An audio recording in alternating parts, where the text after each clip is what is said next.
aanwezigen. En heel hartelijk welkom hier op deze toch wel bijzondere avond. Bijzondere avond in ons Belfort. Want vanavond wordt de eerste kinderraad van de gemeente Sluis geïnstalleerd. En dat is denk ik zeker heel belangrijk, dat de jeugd een stem krijgt. En dat jullie zijn ook de eerste kinderraad van de gemeente Sluis en de eerste kinderburgemeester. Dus heel mooi dat jullie dat willen doen. En ik wil jullie natuurlijk ook vooral heel veel plezier en succes toewensen. En de Rosette. Hey, succes! Veel plezier! Dan hebben we Valmir Arnieu van de Berenburg in Oostburg. En ik heb het net al tegen je gezegd, je hebt een hele mooie stropdas aan. Nou, daar kunnen de raadsleden nog iets van leren. Stille wind. Alsjeblieft. Oké, heel succes. Dan hebben we Jelte Bosma.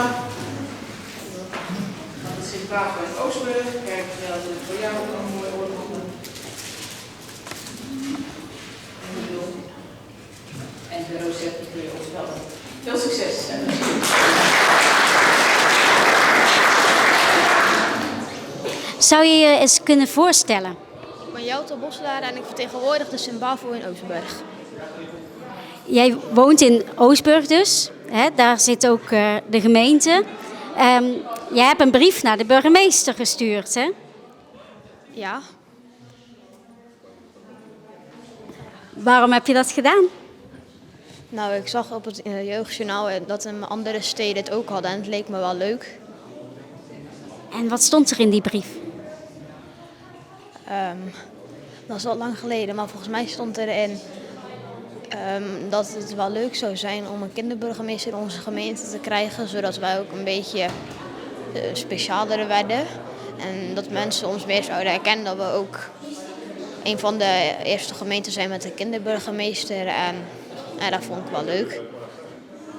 En nou zit je er zelf in de kinderraad. Was eigenlijk wel een beetje logisch dan, dat ze jou zouden kiezen. Ja, wel een beetje, want iedereen van mijn klas vond omdat ik het idee had dat ze op mij gingen stemmen, dat ik dan doorging. Dus je hebt niet echt verkiezingen hoeven te houden. Een klein beetje. En dan hebben we Timothy van Hal van de Sint-Josefschool in Ede. En Timothy, jij bent de loco-burgemeester, hè? Dus ja, jij vervangt de kinderburgemeester. Kijk, dus ik heb straks helemaal niks meer te doen volgens mij, hè? Twee van die linkerkrachten erbij. Alsjeblieft. Ik ben Timothy en ik vertegenwoordig de school Sint-Joseph en ik ben loco-kinderburgemeester geworden.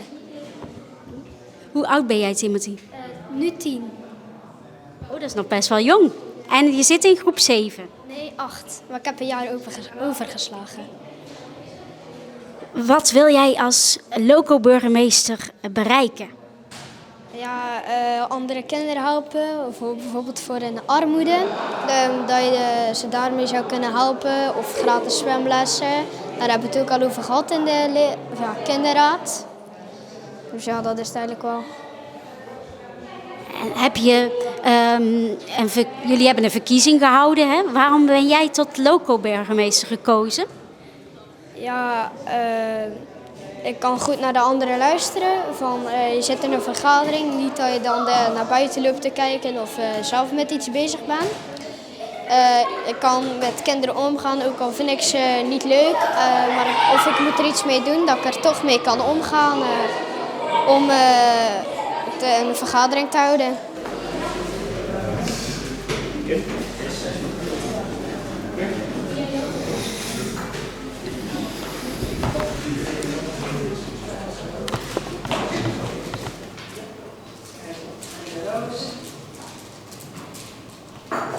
Kijk, alsjeblieft, veel succes. Zou jij jezelf eens kunnen voorstellen? Hoi, ik ben Liam en ik ben 11 jaar en ik woon in Hoofdplaat. Je woont in Hoofdplaats. En hoe ben jij burgemeester geworden? Omdat ik op school zelf een goede speech had voorbereid en ik het zelf ook heel leuk vond. Waarom wou je zo graag in die kinderraad? Want eerst wilde je in de kinderraad, pas later kon je ook burgemeester worden. Ik wou zelf graag in de kinderraad, omdat het me wel eens leuk leek en interessant leek. Wat vond je er interessant aan? Hoe het allemaal in zijn werk gaat. Was je hier al eens een keer geweest? Had je wel eens de echte burgemeester aan het werk gezien? Dat nog niet. Nee.